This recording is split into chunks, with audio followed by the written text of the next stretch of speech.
What's next? Excuse me, you know what time it is? Holy moly!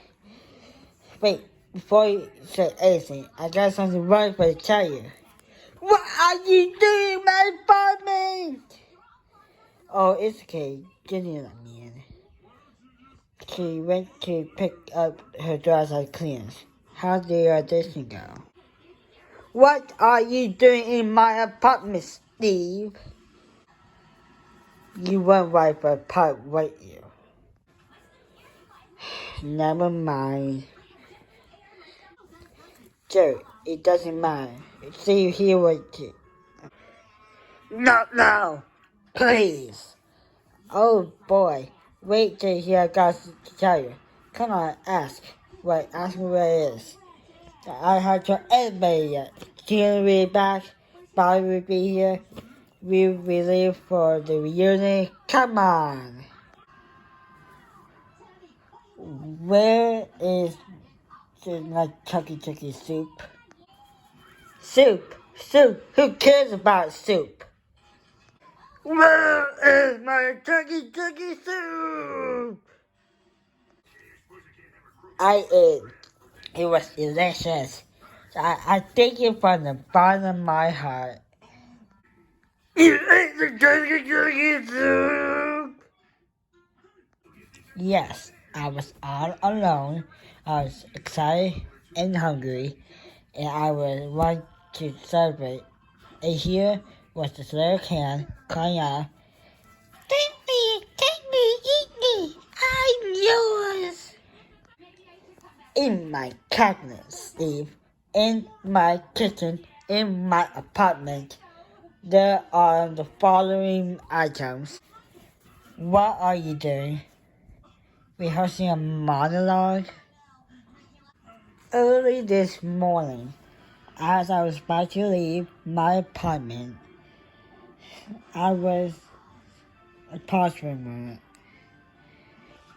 in my kitchen and looked in my cabinet, and I made certain that hidden away behind all my other items, there was still one remaining can of Chucky soup. Why do you do this? 10, 9, 8. I did this because Chucky soup, as you know it.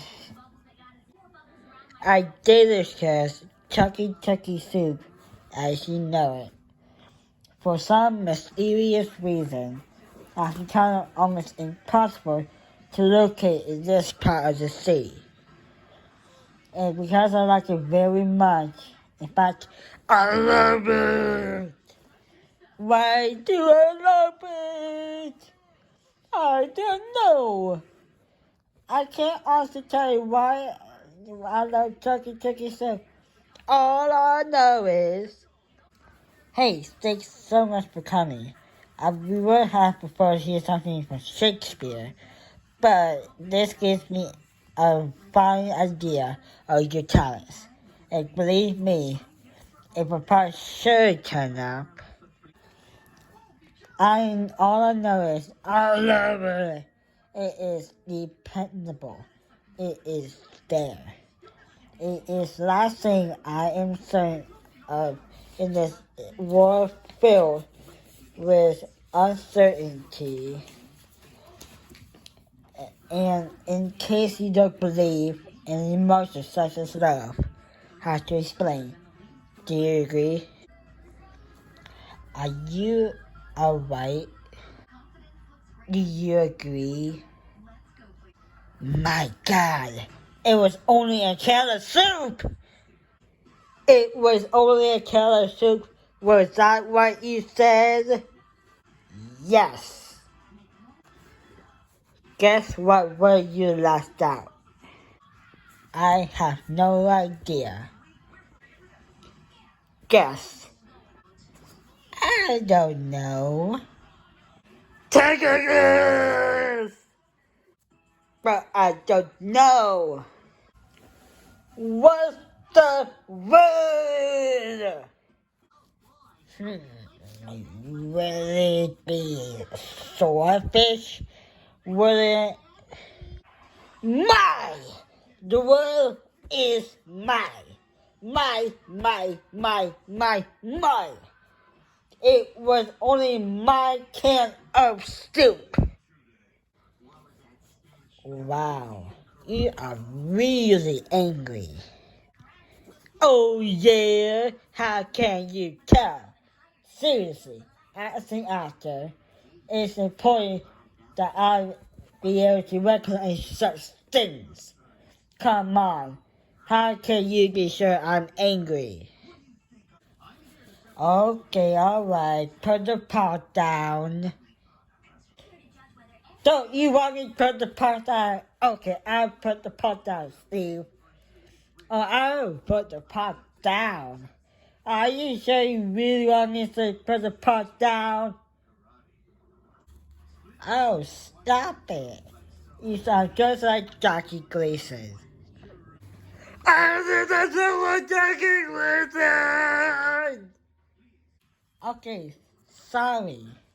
Was that the wrong thing to say? Don't you ever say that again. I'm sorry. Now I have a headache. I know it's your fault. I said, not another word. But not another word. I got to relax. You got it.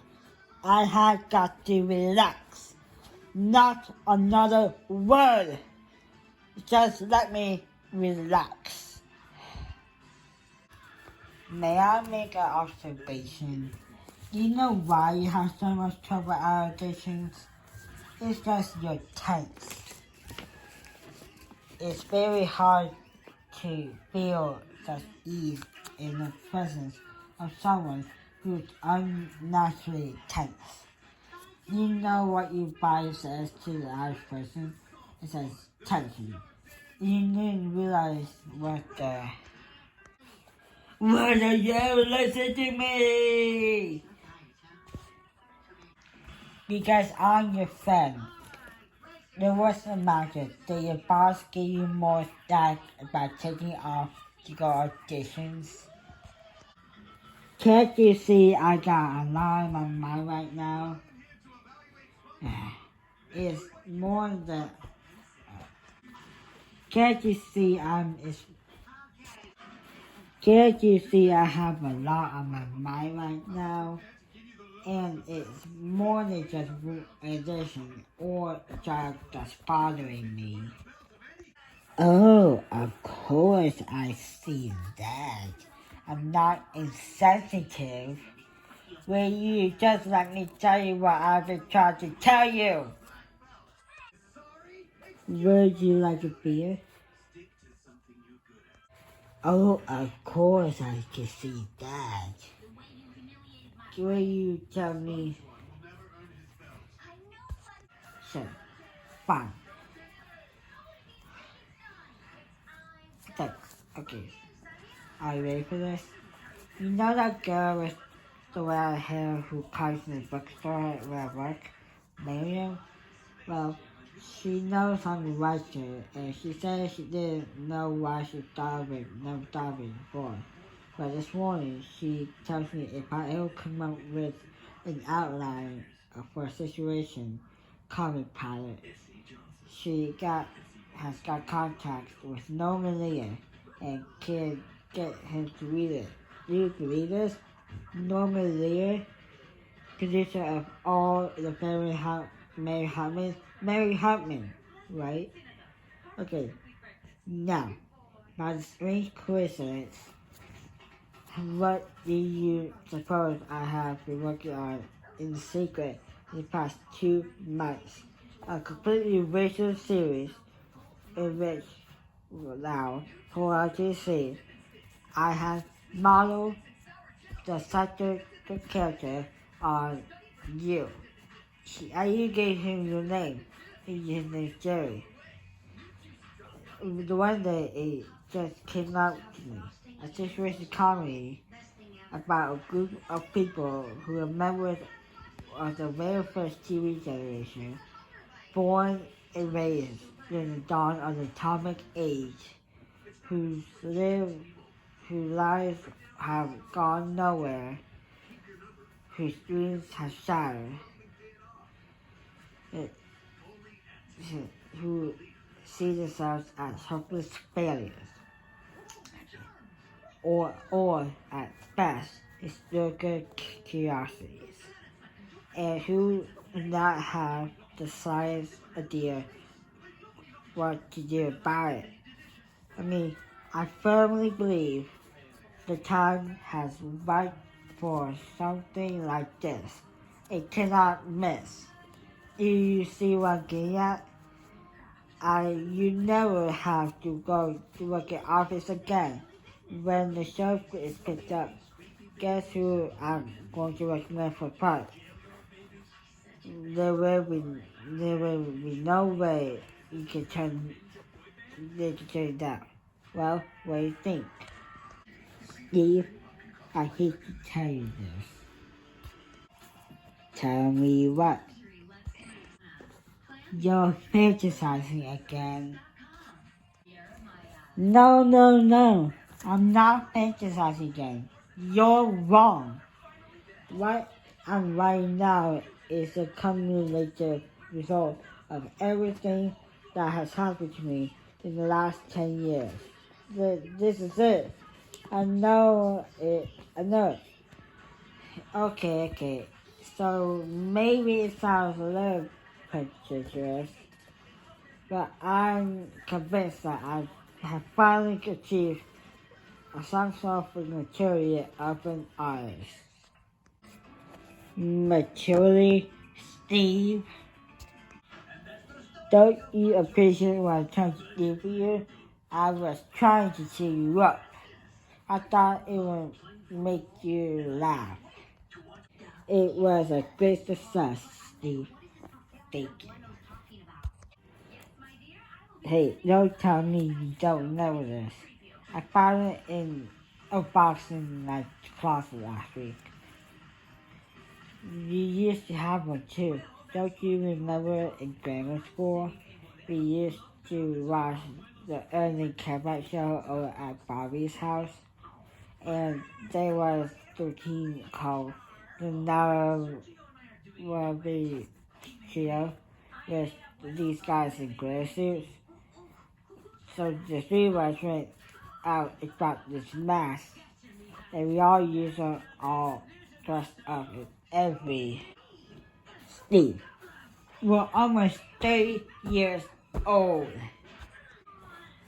So what? You know I feel sorry for you. You know I do. It's been 15 years since Ember died. But believe me, to me, he was always more than just a puff piggy. Because you're silly. Let's face it, you are silly, man. Because you're silly. Let's face it, you are a silly man. There is no other word for it. I, on the other hand, am the stupid man. But you know what?